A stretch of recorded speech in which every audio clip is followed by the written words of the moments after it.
When the long-running Yakuza franchise not only changed its name to Like a Dragon in the West, but also its core gameplay from brawler to turn-based combat, that seemed like a weird step for the series. But after finishing Ichiban Kasuga's first adventure, I was amazed at how good being a JRPG worked for the series. So despite not being ultra hyped, I was looking forward to the release of the sequel. Especially because the newest mainline entry left Japan behind for the sunny beaches of Hawaii, at least partly, but more on that later. The sceneries themselves, aside from being the most versatile in the series, also made a noticeable step up graphics-wise, which for me was most notable with the details for the character models of your party, but also for the many relevant NPCs throughout the story. On top of that, you get a soundtrack including series classics like Bakamitai, and a lot of atmospheric music that perfectly underlines the many different scenarios throughout the campaign. But the graphics and the music are not the reason why you play these games. We play them because of the open world, the gameplay and the story they tell. And gameplay-wise, Like a Dragon Infinite Wealth once again has a lot to offer. For one, there is the turn-based combat. Here you can adjust almost everything to fit your playstyle, like each character's classes or job that can be switched around as much and on any character you want, with the only exception being a few character-specific classes and a separation of male and female classes. In addition to that, each of the classes has a unique weapon type and moveset like a surfboard for the Aquanaut. To get these different jobs, you either have to advance in the story or book certain activities at a travel agency called Alo Happy Tours. And like in most RPGs, you can and will have to select your equipment, ranging from armor to unique items that boost certain stats. Now, with all of that out of the way, you finally can take part in the battle itself. That, if not mission related, will begin through encountering groups of enemies in the open world. And then, like in most turn-based RPGs, you will select moves, actions, consider running away, or use items, and then take turns. But in Infinite Wealth, you get some more atypical options during combat, like tag team attacks, where one of your party members aids you during your attack. Or when executing a basic attack, you can pick up or throw items that are lying on the ground or are in the way to cause much more damage, which makes the combat feel a bit more dynamic. Aside from the combat, what the Like a Dragon series is famous for is the amount of, a lot of times, completely random side content. In Infinite Wealth, aside from the many side quests, you can deliver food, play a Pokemon Snap parody game where you take photos of weirdos, you can play an island management minigame that is a bit like Animal Crossing, and you have a Pokemon parody minigame called Sujimon, where you even fight bosses to earn badges and become the Sujimon champion. The best thing is that everything I tried in this game doesn't feel half-assed, and I had a great time sinking hours into the side content. Now before we come to the massive story section, I want to give you the chance to skip to the timestamp shown on the screen right now. The game begins with an elderly couple and their driver getting stopped by a shady man on a rainy night. Sad man murders the three and robs the husband of his amulet before being shot himself by what seems to be his client. The scene changes to an office where Ichiban Kasuga is speaking with a customer at his job at Hello Work. The man turns out to be a former Yakuza, desperately looking for a way back into the world of employment. When his enthusiasm gets uncomfortable, Ichiban makes him leave and the rest of the day seems to go by peacefully.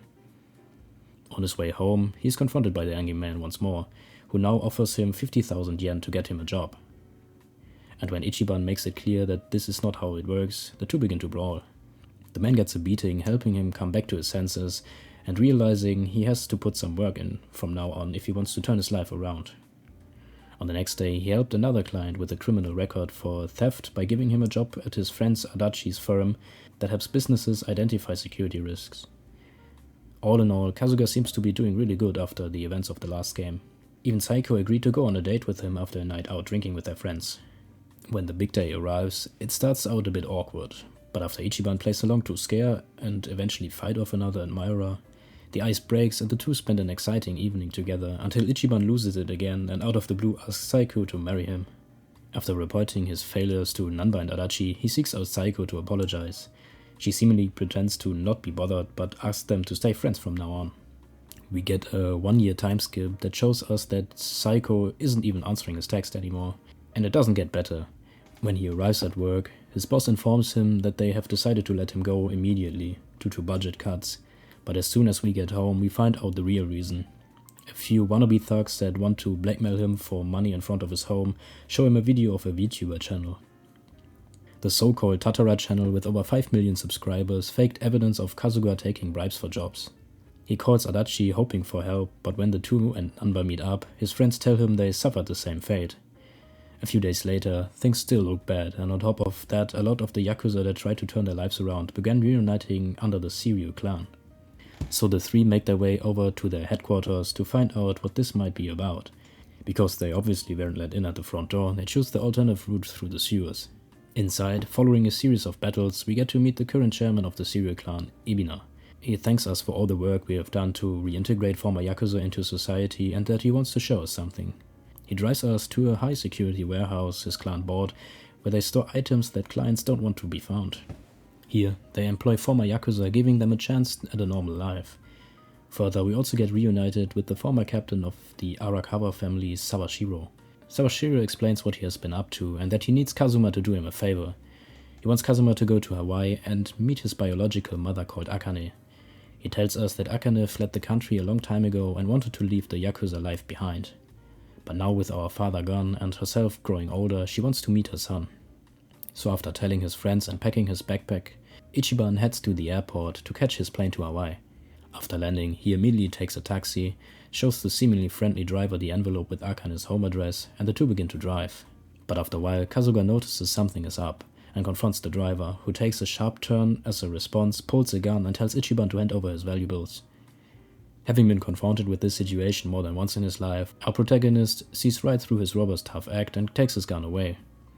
But the taxi driver can't take the loss and still attacks, which ends up with him being beat up.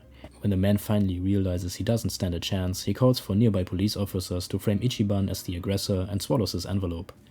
Luckily, Eiji, a handicapped man Ichiban helped at the airport, was there to witness and film what happened and is able to help Kasuga resolve the situation.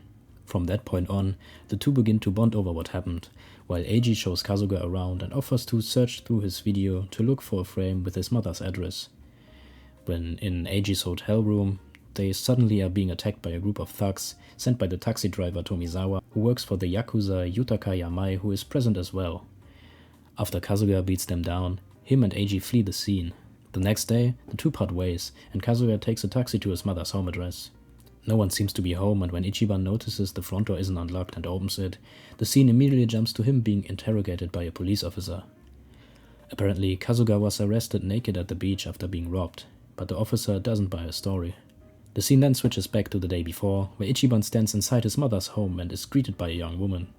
She introduces herself as Chitose, Akane's housekeeper, but when Kasuga rejects her when she tries to seduce him when bonding over barbecue and drinks, she drugs him and Ichiban wakes up without his belongings and clothes on the beach and he ends up being arrested. Back in the interrogation room, the police officer tells Kasuga that they will frame him for several crimes so they can close old cases. So while being escorted to his cell, Ichiban takes his best chance, pushes a policeman, and runs off until he ends up at a port. Here he runs into Kazuma Kiryu, who helps him out of his handcuffs and explains that finding a person is also the reason that got him to Hawaii. Further, he offers to drive us back to Akane's home. Here, Kiryu shows Ichiban a picture of the person he is supposed to find for the Daijoji faction, who turns out to be Akane. Just when they were wondering why Japanese politicians are looking for her as well, Yamai and his men, including Tomizawa, arrive. The two try to escape through the back, but Tomizawa was expecting them and is now aiming his gun at Kasuga. When they notice that Tomizawa is shaking like crazy and obviously not a cold-blooded hitman, Ichiban offers to help him and protect him from Yamai. So when Tomizawa turns on his boss, Kasuga and Kiryu beat up his thugs and the three men flee together. Back in town, the trio thinks of a plan to get back Ichiban's belongings. Tomizawa guesses that Chitose might have sold them off to a guy named Jeff, who is famous for buying stolen goods from thieves. But before that, we are introduced to one of the local gangs, the Barracudas, that roll over parts of Hawaii with exceptional violence. When the group arrives at Jeff's food truck and gives him some money to convince him to talk, we find out that Chitose wasn't selling Ichiban's passport. Instead, she was just asking if this would get her into the Barracuda hideout called District 5, that requires a stolen passport to get inside. Why Chitose wants to get inside District 5, Jeff couldn't tell us. Only that it's very dangerous, especially for her alone. With Chitose still being their only lead when it comes to Akane's whereabouts, the three ask Jeff if there's another way to get into District 5.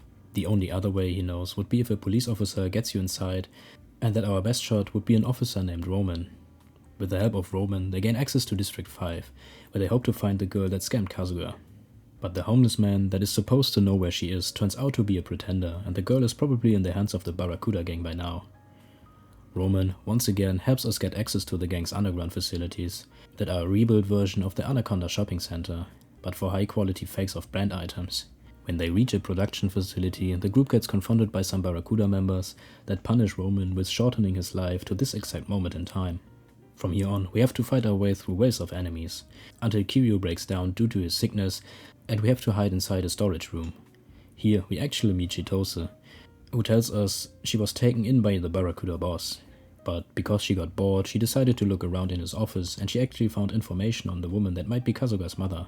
So Ichiban asks her to bring him to the Barracuda boss to ask him directly. But other than admitting to be responsible for Tomisawa losing everything, he doesn't tell us much before attacking, so Kasuga and the others have to give him a cheeky little beating. After which, we know that the Barracudas were promised $10 million for finding Akane, which they weren't successful with. Following this, Tomisawa brings the boss Dwight Mendes to leave Chitose and her family alone for good, instead of getting revenge for himself. Afterwards, the four decide to go for a drink and head to the orphanage where Akane used to work first thing in the morning. There, we find out that the orphanage is part of a nature-worshipping religion called Palikana. Further, Akane apparently worked there for 40 years. In that time, she was always very popular with everyone around, which brought many additional donations to the orphanage in the past.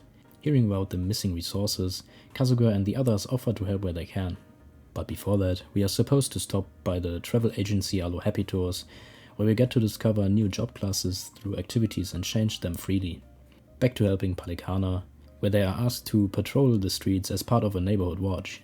Here we come across the construction site of a building that has never been finished and works as a sort of dungeon now. Next, they help defending a cafe owner from the Chinese mafia trying to take over his business. When things are about to escalate, the cult's leader named Bryce Fairchild stops the confrontation and invites our group to talk. He tells us that he admired Akane's fate, but doesn't know where she might be as well.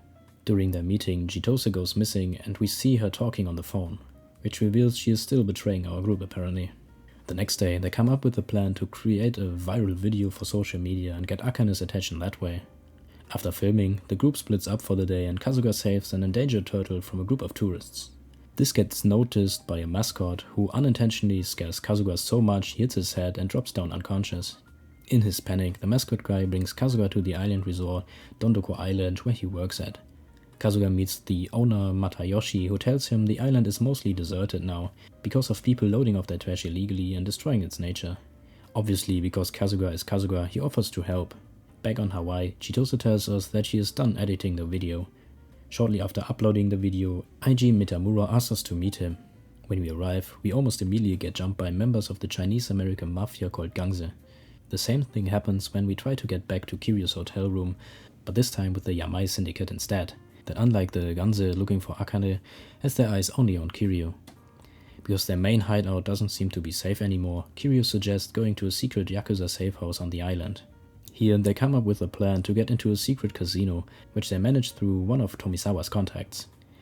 And when that almost turns out to be a dead end, Chitose's family name eventually grants them access to the Nirvana Hotel anyways. Inside, they are soon confronted by the Chinese mafia leader who already knew everything about their plan to infiltrate. He reveals that his organization and the Barracudas all work for the same overseer, who is looking for Akane. And after beating him and his men, we also get to know that the overseer is the religious leader Bryce Fairchild, who is looking for Akane because she stole a very valuable treasure from him. Now that he told us everything he knows, some of his men reveal themselves as being spies for the overseer. Branded a traitor, the overseer's men take the now former Gangze leader's son with them. Fueled by desperation, he asks Kasuga and the others for help, but the only thing we can do to help is flee. During our escape, the Gangze leader gets injured, and while we try to help him, Yutaka Yamai appears and kidnaps Kiryu. While Kasuga and the others stress about getting their friend back, we get a good message for a change, because Adachi and Nanba have arrived and are here to help. To find out where Yamai is hiding, the group heads to a tattoo studio where they are already expected by Yamai's thugs. After giving them a nice beating, they tell us to look inside a nearby theater. Inside said building, we fight wave after wave of enemies until reaching our main target. Yutaka Yamai turns out to be a tough opponent, as he is supported by surrounding allies who sometimes even heal him. In the end, we manage to beat him, and he agrees to let Kiryu come with us under the condition that we never meet again. After seeing Nanba and the injured Kiryu off, our group heads to the orphanage. Here they are confronted by Bryce and some of his men. When those are defeated, two of the orphanage workers tell us that Bryce is bringing members of his cult to an island. Here they are trained to become spies for him and even get their appearance altered through operations. Back in Japan, where Kiryu and Nanba arrive at the hospital, we get confirmation that Kiryu's condition is getting worse. When they are back in Nanba's hideout, they are joined by Sonhei, who offers to help. After a short discussion and a few drinks, they decide to spend some quality time together for Kazuma's sake. Along the way, Saiko also joins the group and they enjoy several activities together, until Sonhei gets a call and we find out about a new Yakuza organization, the Seiryu clan, that took over the old Tojo clan headquarters. On the next day, Kiryu and the others head there together to talk with high-ranking members of the new organization. Here, they reveal to us that they have strong business relations to Hawaii, where they store trash that can't be recycled. Further, they tell us that Palikana does the same on their private island called Nele Island. A few days later, we find out that the Seiryu clan tricked us and used a recording from a hidden camera and the Tatara channel to reveal that Kiryu is still alive to the public. The obviously upset Kiryu heads to the clan's head office and is confronted by another social media star and a lot of thugs. We don't really get any new information out of them, and after Kiryu's Hawaiian contact doesn't answer his call, we get put back into Ichiban's shoes. Kasuga and his team don't have it any better in Hawaii, because on every corner, members of the gangs under Bryce's leadership try to get in their way.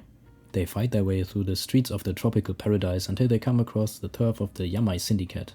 Here their leader Yutaka Yamai helps them fend off rival gangs at first, but doesn't really like the idea of helping us any further.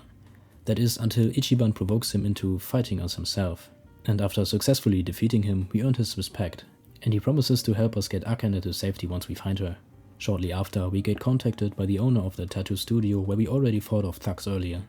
She tells us to follow her, and when we do, she reveals us that she knows something about Akane's whereabouts, but we need to give her $10,000 first. When we get the money, it turns out that this was only a test of our honesty, as any violent criminal would have threatened her for the information. Now that she trusts us, it is time to get to Akane and Lani and bring them to safety. On their way back from the boat they used to hide in, and towards Kiryu's Hawaiian Yakuza contacts, we get to know why Bryce is after them in the first place. Because Akane did not steal anything from him.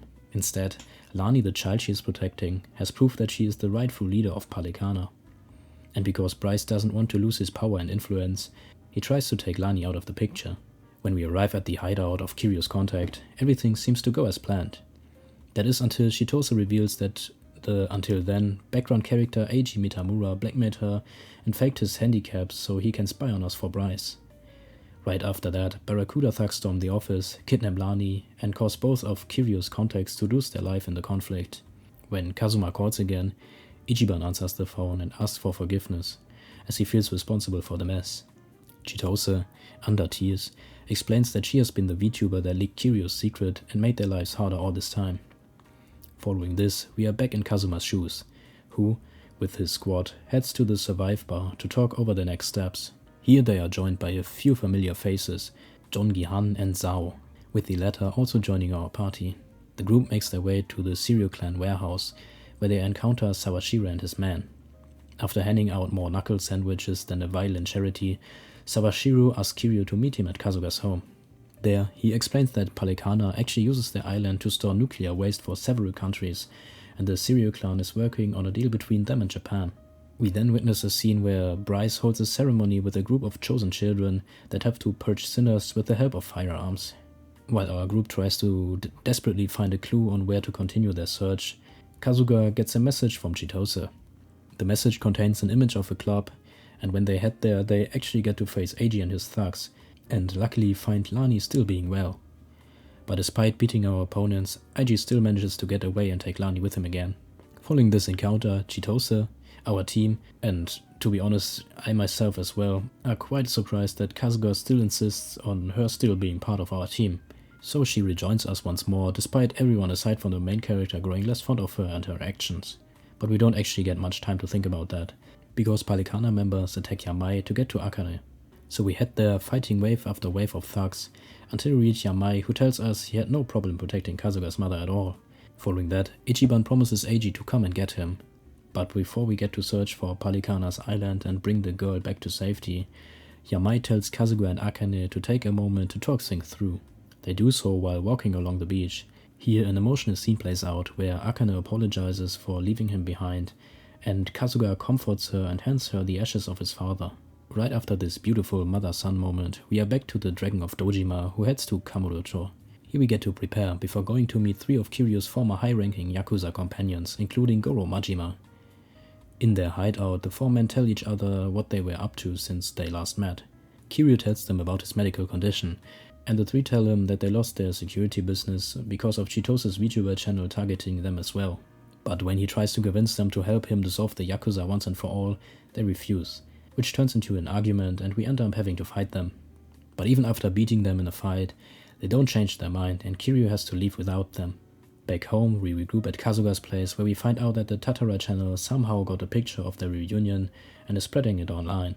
Further, she promises to stream again in the evening with Ebina and the Sirio clan, who promises a big reveal. Our group immediately heads there to confront them, but the stream begins before they can get inside. During the stream, they announce they work together with the Japanese government to turn their Yakuza family into a legit business called Bleach Japan. Their goal is to dissolve the Yakuza once and for all by turning all their members into workers for Palikana, who in return accept a deal to store Japan's atomic waste. Kazuma doesn't buy into their plan being a good thing, especially with the organization's new name, so he decides to rush inside to confront them anyways. After defeating countless Yakuza, we find out that the livestream has been pre-recorded, so Ebina and the others never were in there in the first place.